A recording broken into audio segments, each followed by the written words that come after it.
नमस्कार।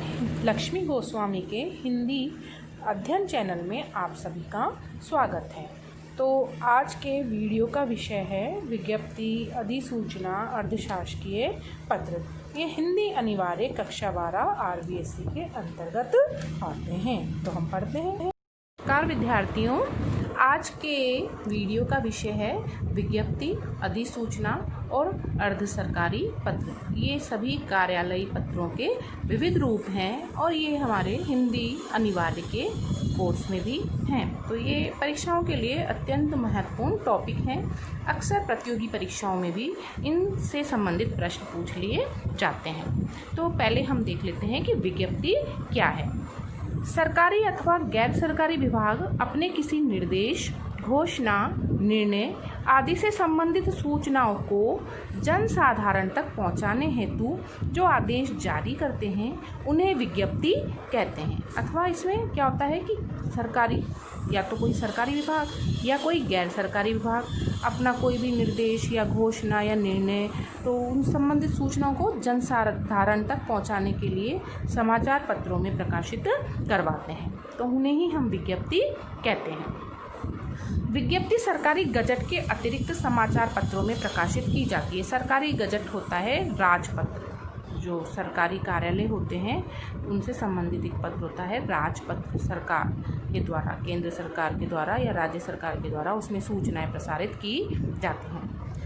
विज्ञप्ति की भाषा अन्य पुरुष शैली में लिखी जाती है, अर्थात इसमें किसी व्यक्ति को संबोधित नहीं किया जाता है। ये सभी के लिए होती है, इसलिए क्या बोलते हैं अन्य पुरुष शैली में। इसमें किसी प्रकार का संबोधन नहीं किया जाता है। विज्ञप्ति की सूचना यदि एक ही विभाग अथवा कार्यालय के कर्मचारियों तक पहुंचानी हो तो उसे प्रारूप में लिखकर कार्यालय की सूचना पट्ट पर चिपकवा दिया जाता है।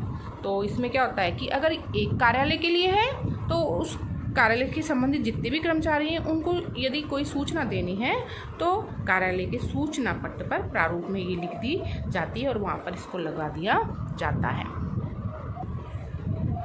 यदि विज्ञप्ति के प्रचार प्रसार की आवश्यकता हो तो उसे समाचार पत्रों में प्रकाशित किया जाता है। विज्ञप्ति जारी करने वाले विभाग को निर्धारित शुल्क चुकाना पड़ता है। अब हम विज्ञप्ति का प्रारूप देख लेते हैं। विज्ञप्ति का प्रारूप है, यहाँ पर सबसे पहले विभाग का नाम व पता अर्थात जो विज्ञप्ति जारी कर रहे हैं उसका।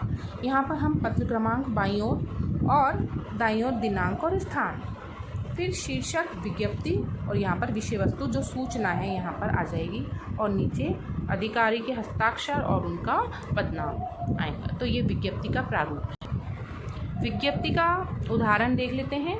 ये जैसे राजस्थान लोक सेवा आयोग अजमेर द्वारा विज्ञप्ति जारी की गई है, तो पहले जहाँ से विज्ञप्ति जारी की गई है उसका कार्यालय का नाम है, स्थान है, फिर क्रमांक, पत्र क्रमांक, किस क्रमांक की ये विज्ञप्ति है और इधर दाईं साइड दिनांक आ जाएगी।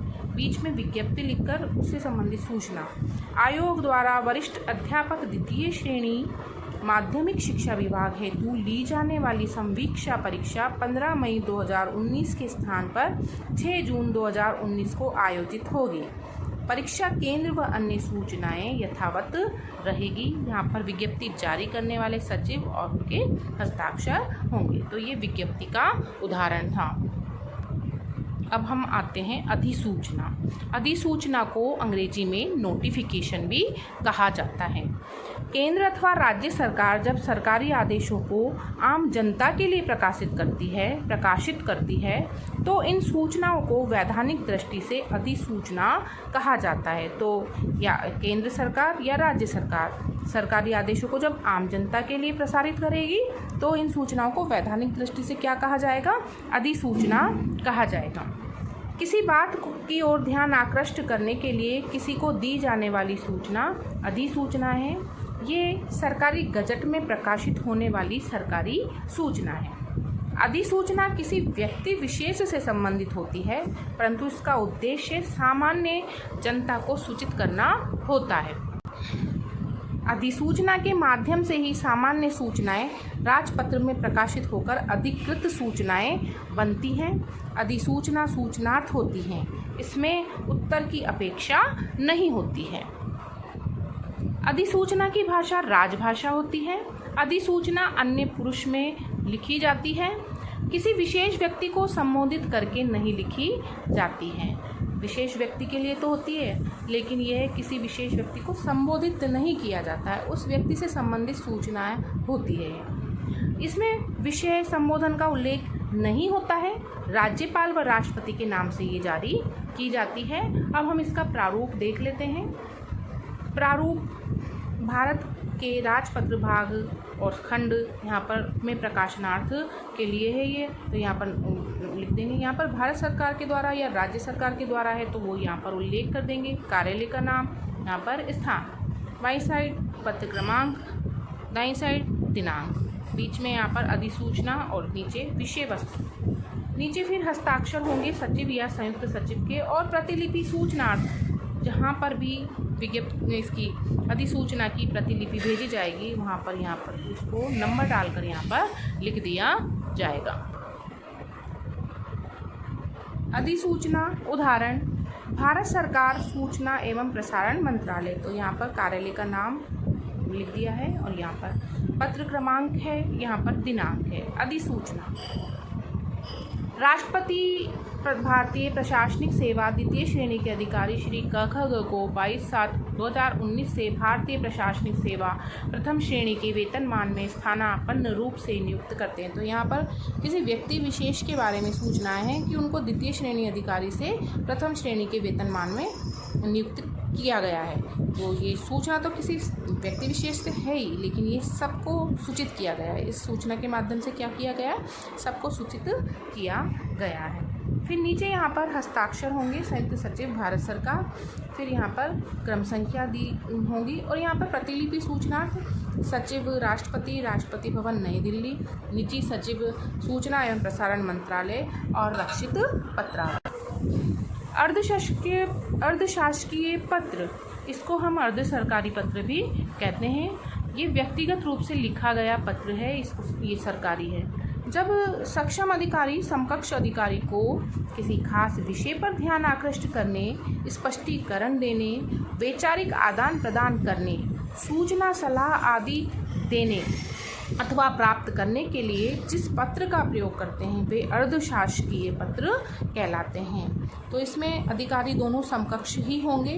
तो एक अधिकारी दूसरे अधिकारी को एक पत्र लिखेगा, या तो उसने कोई पत्र लिखा है और उस पर कोई कार्यवाही नहीं की है तो उस आधार पर वह दूसरा पत्र याद दिलाने के लिए लिख देता है। अर्धशासकीय पत्र सामान्यतः सरकारी पत्र की भांति ही होता है, लेकिन आत्मीय संबोधन व औपचारिक लगावपूर्ण भाषा का प्रयोग किया जाता है।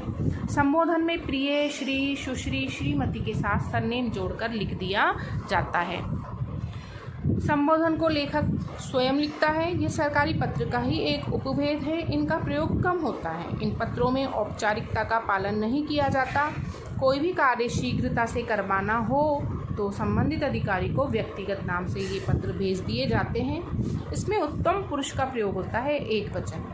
व्यक्तिगत व आत्मीय शैली में लिखे जाते हैं।